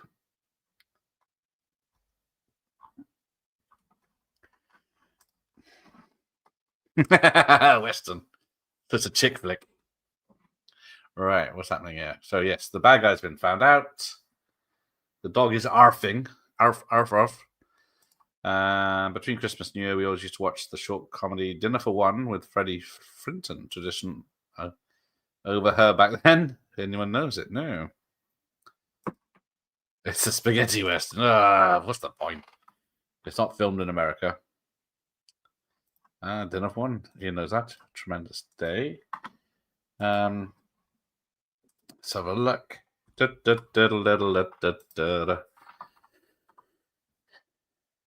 there you go. All right. So the story's kicking off. Take it apart piece by piece. The face is bleeding again. So yeah, it's that cut from Wraith's ring, but it wasn't Wraith's ring.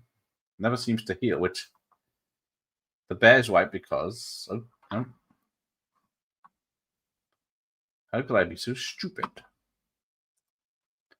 It's Wraith, Watson. It's Wraith. But yeah, I don't get it. How he gets to that. It's Very suspicious.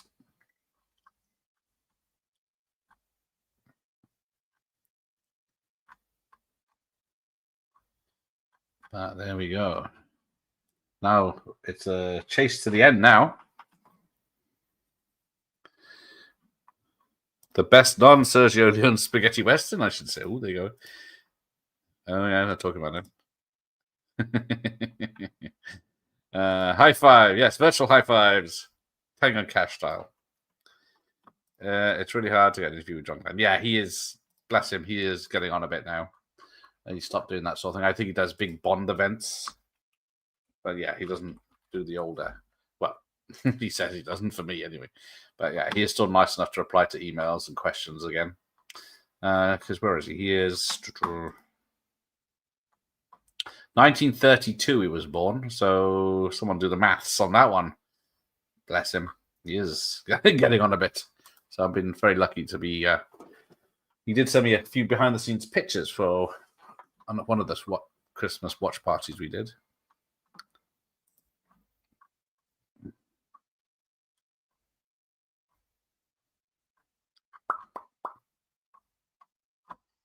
Right.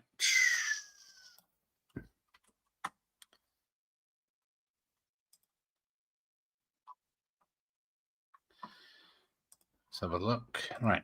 So yeah, the flying machine going through, I think, yeah, it must be a model. Going through the model of London. Yeah, he's in his 90s now. I will. Next time I have something to say. But yeah. So yeah, don't blame him. Exactly. He's because it's one of those situations where I didn't have his email address, and I think I tracked his address down on the internet. So I sent him a letter to asking him for an interview. And then I included my email address, and then he emailed back. What did he say? As if by magic, I can look it up, can't I? I will send him a Merry Christmas. So I shall send a Merry Christmas from all of you as well.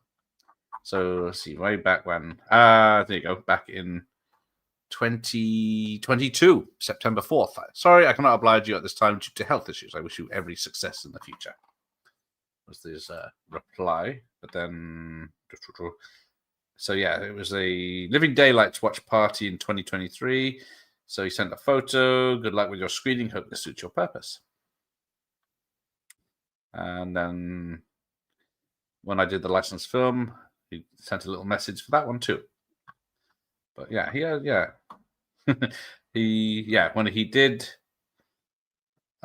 I did Moonraker, he did the pre-title sequence. He spent 3 weeks in California doing that. But yeah. So about John License to Kill, he said a very underestimated film at the time. All the best. But yeah. I was very lucky to get those signed copies. I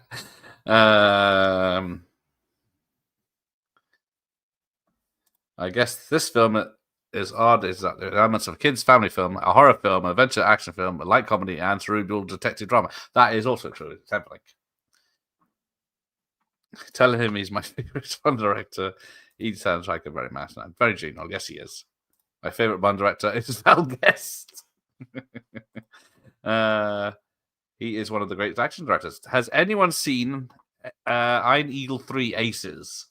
He did that, and I do love that film. They got World War II veterans, an Englishman, and a German, American, and a Japanese fighter pilots, all doing this stunt show, and then of course they go on a mission to rescue someone in South America. It is as mad as it sounds, and it's one of my favorites because we edited Seawolves, Gold, so did a lot. He only directed 15 things. No, it's even less. So he did The Point Men with Christopher Lambert in 2001. Christopher Columbus: The Discovery might be his last cinema film, and then Iron Eagle 3, Checkered Flag TV movie in 1990. But yeah, actually didn't direct much apart from Bond films and a few music videos. Fuck that film. Oh, yeah, he was. Yeah, Val Guest, of course, directed parts of Casino Royale. He did Watch Party. I know Val did Quartermass 1 and 2, and of course he peaked with Cannon and Ball, his last film. So I can not do any more for cinema. I'm retiring. Yeah, he directed the same month with other directors, including Ken Hughes. There we go.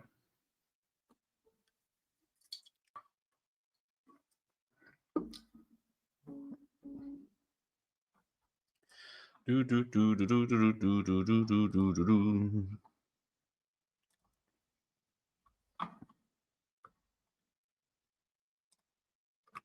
Right, another. Poor Sophie's going to be burnt. Dun, dun, dun, dun, dun, dun.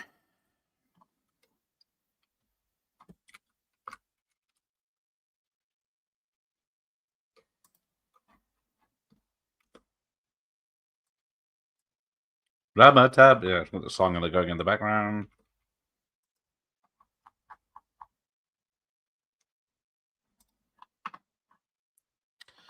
Yeah.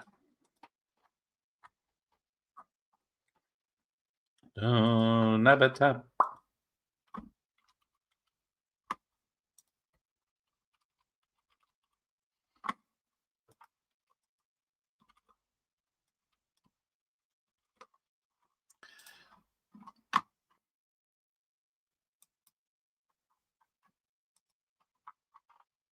Shoot the glass.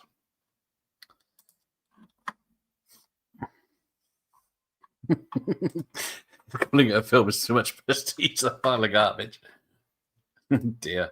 Guy Hamilton is my favorite doc. He directed 2 of my 3 favorite Bond films. There you go. Speaking of which, the Amazon UK has a mistake in it. When you look for the Quartermass DVD collection, you get a photo of Teen Wolf 2 and 1 and 2 combo. I have that DVD, so don't knock Val too much. He directed Boys in Blue, for Christ's sake. See? Oh, Live and Let Die in Goldfinger. There you go. Can't be blamed for those 2, can you? Terrence Young was a great director too. Yeah.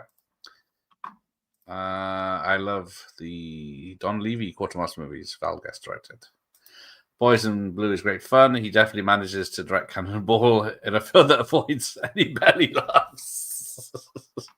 I thought that was going to be positive for a second, and then I was very disappointed. Oh, so yeah, they're burning the sets down as they do, and then just enough.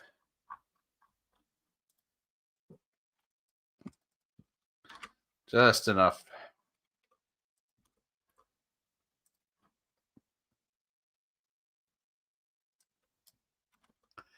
So yeah, there's people being set on fire. The woman goes up in flames, but you don't see her die. And there's a lot of close calls. There's a lot of big beams falling down here.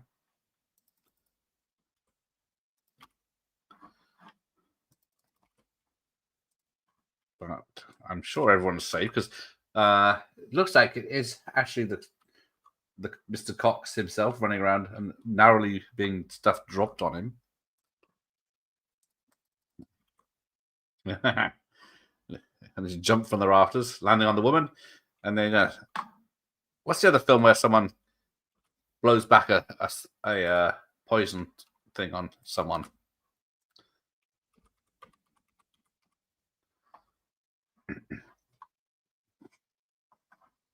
Oh. Unfortunately, with this HD version, you can definitely see the skull cap.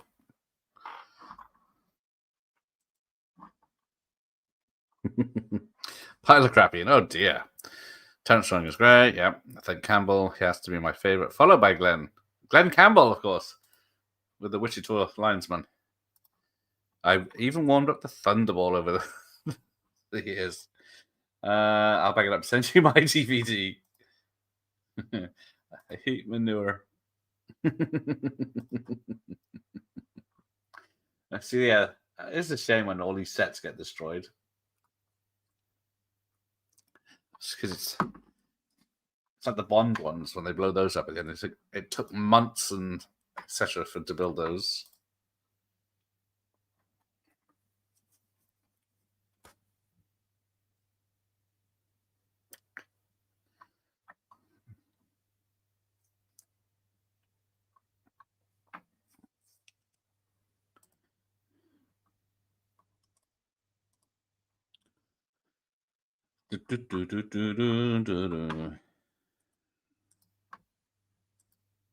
Right, here we go. It's all.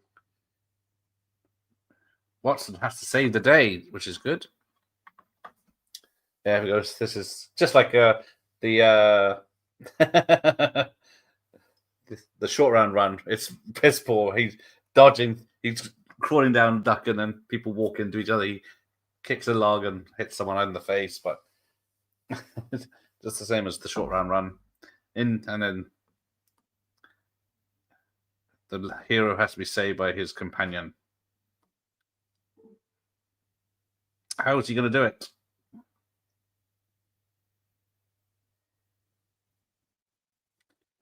With Wraith escaping. That's why Minister's best, like the Minister in Superman 4, the Christmas piece. Hey, they still hold up. Even if the film doesn't. Although I did say I like 4 over 3 now. Oh, here we go. Holmes. How are they going to get out of this one? I don't know why he's kidnapping the girl, because he's just slowing him down. The worst is that beautiful volcano set from You Only Live Twice being destroyed. I would literally live in that set if it was still around. Exactly. It was good enough to be lived in. I'm sure it was. It was massive, wasn't it? And then they blow the bastard up. I don't know if it's worse. They blow it up and then on films where they think, hang on, we need to fix that. Hey, there we go. Never knew this film had a fuller title. Yes, exactly. Hello, Hammer. But yes, only in the UK as far as I know, because the American poster, yeah. Well, everyone just calls it Young Sherlock Holmes. I've never known anyone call it And the Pyramid of Fear. Never liked, what? Never liked Casino Royale. I prefer GoldenEye over it. I can't. Mark Campbell did a superb Bond, but never liked Daniel Craig as Bond. Yeah, that's never going to be that is a problem. Although, what were we, 5-6 years since the last Bond film was finished? And then Daniel Craig's doing the Knives Out 3 this week. But yeah, I don't mind him as Bond, but if I'm going to watch one, it's probably going to be a Moore or Dalton one. Oh, here we go. So he stops the bad guy and rescues Holmes in one rope swing. Daniel Craig managed to put out even more than Bronston. That's quite an achievement.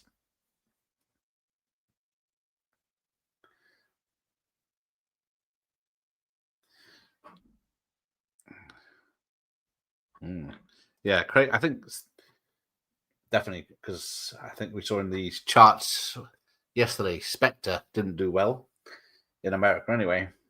But if you see, he did 5 films and most 3 of them aren't the best. Not a huge fan of Craig films, except Casino Royale, which is one of my faves. Yeah, they did him wrong in Skyfall by making him too old in his 3rd film. His face is telling to Sid James. Actually, I can see that now. Jesus Christ. Where's my... Oh, it's on top of the telly there. You can just about see a Carry On Christmas capers. But yeah, he's got long hair and Skyfall is there. Very rare anyone says Spectre or No Time to Die. But if you want, I can sing the writings on the wall if I get any votes. I am willing to do that for you.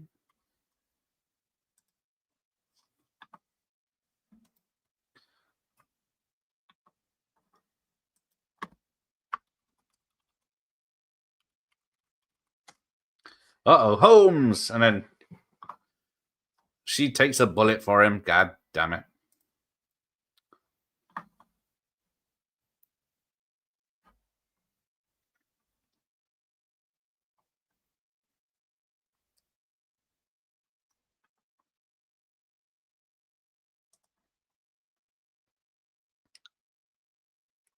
Oh dear. Now it's a sword fight.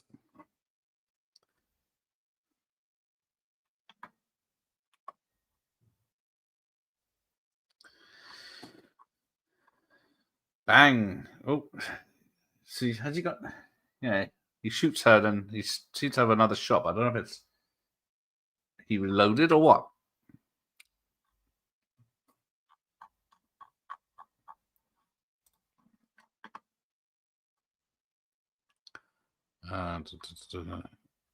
Veto. Veto, I say. Casino and Skyfall are decent, but I'm not fussed about the others. That's a shame, isn't it? Because I know people dislike... Was it Diamonds Are Forever? And View to a Kill for some reason. The Score, is that the Robert De Niro film? I think I've only seen it once. Casino for me, though Skyfall is pretty decent, bar the terrible accent delivered by Albert Finney. You little shit. Right. Bang, and the dirt is gone. Yeah. Spectre I actually like. I saw 4 or 5 times in the cinema when it came out. I do not believe it. Where's the receipts? So yeah, he's the reason it nearly made $1 billion.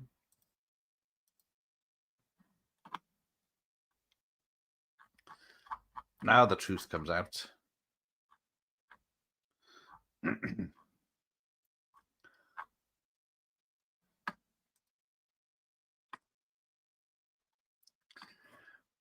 Let the sky fall. So yeah, it's all fisticuffs and especially Frozen. But it just doesn't... It does look like it's a set. I always liked Quantum of Solace. I've never not liked it. It's like because it's 90 minutes, so it's in and out. Is it the shortest Bond film? So if I need a quick Bond fix.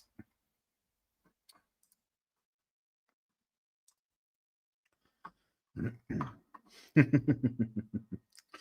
yeah, there you go. So the ice is commencing though. It's pretty good.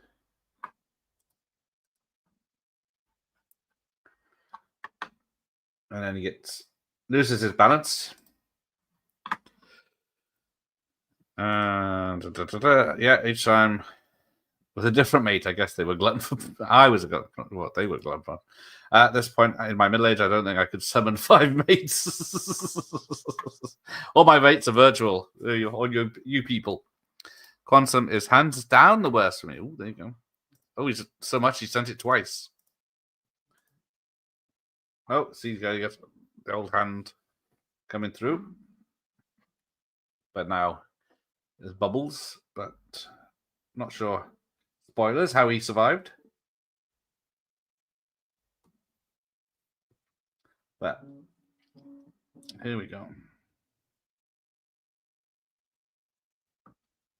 Wake up, woman. I know you've been shot, but wake up. I repeat, last Bond film by far the worst ever. So there you go. Still hope for what is it? View to a Kill. It's there. See, look, they do. I don't know. Is it? Must be a glitch. I'm doing speech to text again. Are you at work, Jeff? I just want to wish you both good luck. We're all counting on you. It's all right. We're on instruments. So this is the second time he sees Holmes crying in his life, and this is the last time ever. I would have Quantum in the last, very bottom half. It would be in my bottom half. I think I watch it over Spectre. There's parts of No Time to Die I like, but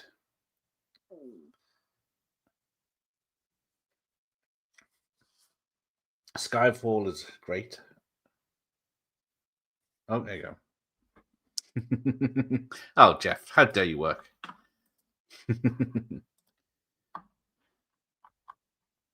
So there we go. Is that, did I pause? Yeah, I did pause at the right time, so it's not too far ahead. Lestrade promoted to inspector. And they seem to leave the dog here, so I don't know who's going to look after it, because his master's dead, the woman's dead, and they just say, I think it says, bye, Uncas. Yes, fuck you, stay there, Uncas. I'll be back in a minute, sis. But there we go. Whether that's true or not, it seems to be, I guess it's Holmes that's leaving, and so now the story comes out of what happened. Right, what are we doing tomorrow night? So tomorrow night, Alucard will be in the video store. Do I have a preview of that? We can watch that while the very long titles go up. Damn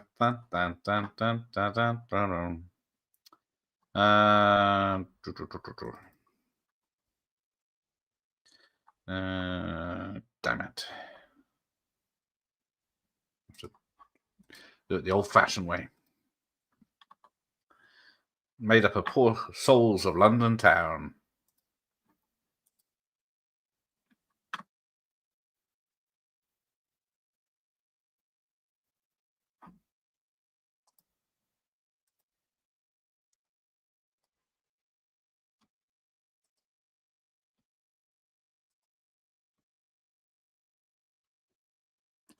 Right, let's see if that comes up in a minute. Son of Dracula. The music for this film is fantastic, by the way. Yes, it is. Bruce Broughton, I think it's pronounced. So yes, they'll never see each other again.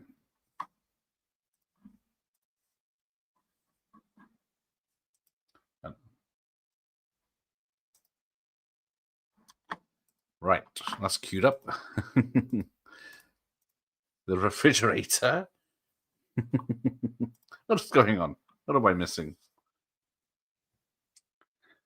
Right, so yeah, he takes the pipe and the, what's it called, deerstalker hat and the cloak of Wraith.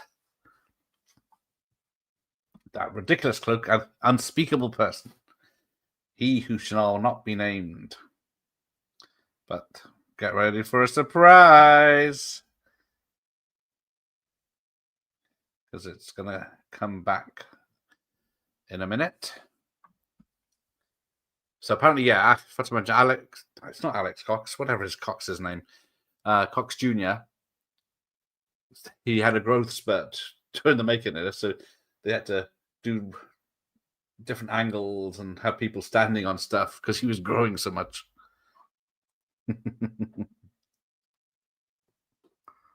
I love a good. I have a good line in a rough shag. Great score, there you go. Right, so then we get to hear a lot of it in a second. That's all I have in common with bloody Holmes, not his intellect. Dashing good looks. His bloody pipe. Right, just for that you can watch this. If I can work out what I'm doing. Dixieland. Right, I'll see if you can hear this when it comes up. So, taste of it tomorrow night. Hi, I'm Brandy Little, and I'll be taking you through the Blockbuster Customer Service Program. In the last few years, the retail business has become increasingly competitive. More and more retailers have been struggling just to stay alive. The survivors follow a simple formula: listening to their customers and meeting their expectations. That's not a formula for success. It's a great movie. That's a formula for survival. Some retailers, however, not only survive, but thrive. These businesses listen to their customers, but then they take what they learn one important step further. Instead of simply trying to meet their customers' expectations, they attempt to exceed them. Their goal is to build and maintain strong customer loyalty, to attract new customers and keep our existing ones. Our goal at Blockbuster is not just to satisfy customers, but to delight them. This customer service program is designed to equip you with the skills necessary to consistently exceed customer expectations. For those of you new to retail, this program provides a great introduction to Blockbuster's approach to service. For those of you with solid retail experience, well, this program gives you the chance to brush up on old skills and learn some new ones. Jesus Christ. Like most things in life, you'll get out of this program what you put into it. Your active participation will make it a worthwhile experience not only for you, but also for others in the store. Your commitment to apply what you've learned to your everyday interactions will help you get results that far exceed what you thought was possible. In doing so, you'll earn the trust from your customers, respect from your peers, Next. recognition from your managers. Here are 2 video examples. Oh, it's great. De Niro is such a good actor. Did you see him in Ronin? No. Excellent action, and De Niro's awesome. I just saw it on the shelf. Would you like to check it out? Yes, but I don't have much time. Where is it? It's over in Action. Let me get someone to help you. Oh, thanks. City Guilds is exactly what I thought of it. Let's. There's an English one. Let's. That's the American one.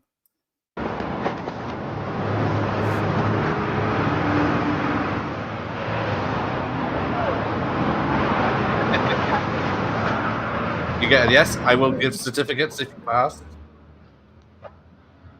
What's that post? Oh, working girl. So yeah. What sort of shoddy shop is this? This white shirt on and these blue hands, and he was like this, and he was like, oh my god, he was just like, really gorgeous. Excuse me, I was like, oh god. I was just wondering if you could tell me where the children's guy that looked there, and I was like, oh god, I believe this. And he had this friend with black hair and blue eyes, and I was like, you'd really like him, really fancy him, he was gorgeous. And we just sat there, it was a dream. Honestly, I you won't believe it. It's just like, because you like his hammer. Is it Soldier Blue in the kids film Highlander Hellraiser? I do like that. Cutters too. So you're on Britford tonight. I'm really excited. I hope you're down there. So if we go down about, I'll come out for you, should I? About 8ish and like that. Right, here we go. Sorry. Wrong one. So there it is. Moriarty. Anyway. There you go. So, sequel baiting. Right. Bloody hell, it's nearly 11. Right, let's turn this off. Right, so that's a sample of tomorrow night. There's about 3 or 4 videos spliced together. Brilliant setup for a sequel. Yeah, that we never got on the account of villainy. But there we go. It looks like a knocking shop. I would not know. I'm glad I'm aware they didn't make one though. Yeah, that sometimes they, as much as I say, a sequel can spoil. Let's rewind that. Right, let's get ready till we meet again. Almost the weekend, yes. 24 hours. The weekend starts here with Al Bloody Lacard. Let's see if he's.